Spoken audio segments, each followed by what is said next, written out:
आसाम में 7 लाख लोग सैलाब से मुतासर हुए हैं। 18 लोगों की मौत हुई है, मगर ये मुख्यमंत्री को आसाम की जनता की तकलीफ की फ़िक्र नहीं है, उसको मदरसे की फ़िक्र है। ये मुख्यमंत्री को जानना चाहिए, जो हिस्ट्री का वीक स्टूडेंट है, कि जब संघी लोग अंग्रेज़ों से मिले हुए थे और जेल में बैठकर अंग्रेज़ों से माफ़ी की भीख मांग रहे थे, यही मदरसे के ज़िम्मेदारों ने अंग्रेज़ों के ख़िलाफ़ जिहाद का फतवा दिया। यही मदरसे से पढ़ने वाले लोगों ने अंग्रेज़ों के ख़िलाफ़ अपनी जानें दे दी। और ये इनका एक इन्फीरियरिटी कॉम्प्लेक्स है। वो इस तरह से इन्फीरियरिटी कॉम्प्लेक्स को छुपाने के लिए इस तरह की बकवास करते रहते हैं। क्या राजा राम मोहन राय मदरसे में पढ़े थे या शाखा में पढ़े थे? और शाखाओं में और मदरसों में फ़र्क यह है कि मदरसों में इंसानियत का सबक सिखाया जाता, इंसानियत से हमदर्दी और मोहब्बत का पैगाम दिया जाता।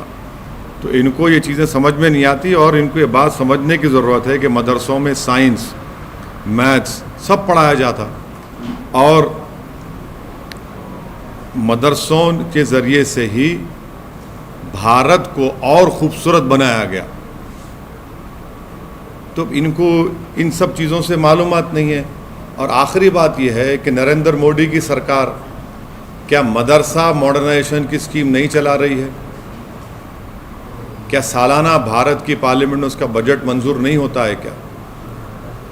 तो इनको सिर्फ मुसलमानों से और इस्लाम से नफ़रत है, ये खुल के आ गया उनकी ज़बान पर। लेकिन सर अब राजस्थान में भी सेम कंट्रोवर्सी, वही जवाब है। देखिए, मोदी सरकार में क्या मदरसा मॉडर्नाइजेशन स्कीम नहीं है? क्या मुख्तार अब्बास नकवी उसके मंत्री नहीं हैं? आप मुसलमानों से, इस्लाम से नफ़रत करते, इसीलिए इस तरह से आप ये अनाप शनाप बकते रहते हैं। सर, आपने ट्वीट किया, मुग़लों से भारत के मुसलमानों का कोई रिश्ता नहीं है, लेकिन ये बताओ कि मुग़ल बादशाहों की बीवियाँ कौन थी? और उसके ऊपर अमित मौलवी ने कहा है कि दिस इज क्रॉस सेक्सिज्म। तो ये क्या विषय था, क्या बोलना चाह रहे थे सर आप? वो आप बोलते रहता है, उन्हें बच्चा है, उसके बातों पे क्या बोलना। अच्छा, ये ट्वीट के बारे में बताइए सर। क्या पूरी स्पीच है? स्पीच सुनो, समझ में आता। नहीं, ये पर्टिकुलर कोट जो आप आप स्पीच सुनिए। कितना पीस जो है काफ़ी नहीं, आप स्पीच सुन लीजिए। हाँ, मैं मुग़लों को ज़िम्मेदार करार देता हूँ पेट्रोल की कीमत का, बल्कि औरंगज़ेब ज़िम्मेदार है पेट्रोल डीज़ल की कीमत का।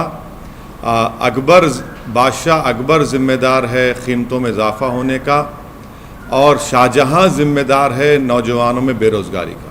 इसको मानता हूँ। लेकिन सर अब तो पेट्रोल डीजल के दाम कम हो गए। नहीं, वो भी जिम्मेदारी उन पे आ जाती है। मुग़लों की वजह से ये प्रॉब्लम है। औरंगज़ेब की वजह से पेट्रोल की कीमत में इजाफा हो गया, और अकबर की वजह से कीमतें बढ़ गई, बादशाह अकबर की वजह से, और शाहजहाँ की वजह से नौजवान बेरोज़गार। लेकिन प्रधानमंत्री की वजह से पेट्रोल और डीजल के दाम नहीं, प्रधानमंत्री जिम्मेदारी नहीं है इसकी, मुग़ल जिम्मेदार।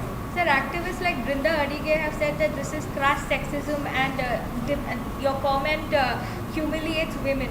Would you like to respond to that? I don't want to respond. She can hear listen in a proper way, listen to my complete speech, and then she will find out what I had to say. Okay.